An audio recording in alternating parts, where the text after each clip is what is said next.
कमरे का रहस्य भाग 2। रोहन रहस्यमय तरीके से गायब होने के बाद उसका बड़ा भाई आर्यन उसी पुरानी हवेली में 1 साल बाद वापस लौटा। पुलिस ने वह केस बंद कर दिया था, लेकिन आर्यन का दिल मानता नहीं था कि उसका भाई अभी भी उस हवेली में फंसा हुआ है। काका ने आर्यन को बहुत समझाया कि बेटा उस लाल कमरे में अंधेरी रात में कभी मत जाना, वो कमरा सूखा है। लेकिन आर्यन ने उनकी बातों का वहम बताकर चला गया। रात गहरी और काली थी, फिर वही पुरानी तरह माहौल बन गया था। आर्यन हॉल में बैठा था, उसकी गाड़ी फड़ कर रही थी। तभी दीवारों से उसे धीमी और फुसफुसाती हुई एक आवाज सुनाई दी, भैया मुझे बाहर निकालो। यह आवाज रोहन की थी। इसे सुनकर रोहन के पूरे शरीर के रोंगटे खड़े हो गए थे। आवाज ऊपर वाले लाल कमरे से आ रही थी। आर्यन ने बिना एक पल गवाए उस कमरे की ओर धीरे धीरे आगे बढ़ रहा था। हवा में सड़े हुए मांस और बदबू तेज होती जा रही थी। आर्यन ने उस लाल कमरे का दरवाजा खोला तो देखा कि वह कमरा खाली था और उसमें एक बड़ा सा आईना और हल्की सी नीली लाइट जल रही है। आर्यन आईने के पास पहुंचा।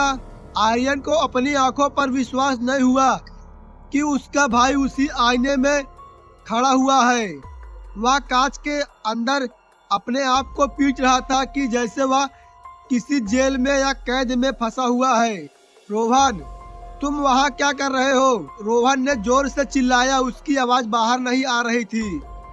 आईने के अंदर रोहन ने इशारा नहीं किया कि पीछे मत देखो, लेकिन बहुत देर हो चुकी थी। आर्यन ने शीशे में देखा कि उसके पीछे एक बड़ी सी आकृति खड़ी हुई है।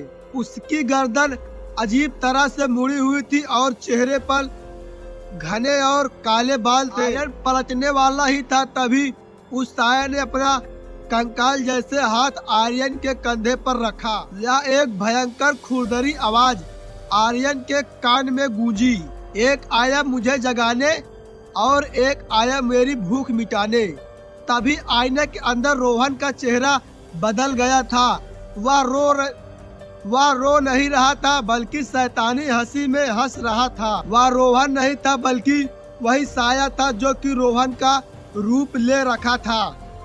आर्यन ने चीखने की कोशिश की, लेकिन एक अदृश्य ताकत ने आर्यन को कांच के अंदर खींचने की कोशिश की। चटाक से आईने में तेज आवाज से दरार आ गया। अगली सुबह काका को लाल कमरे के पास एक टूटा हुआ आईना मिला। आईने के हर एक टुकड़े में आर्यन और रोहन का चेहरा दिखाई दे रहा था, जो कि खामोशी में चीख रहा था। हवेली आज भी वीरान है। लोग कहते हैं कि अमावस की रात जो भी उस टूटे आईने में देखता है, बल्कि उसे अपनी नहीं आर्यन और रोहन की परछाई दिखाई देती है। तो यह कहानी कैसी लगी हमें कमेंट करके बताएं और मेरे चैनल को सब्सक्राइब करें, वीडियो को लाइक करें और कमेंट करें। जय श्री कृष्णा, जय श्री राम, राधे राधे।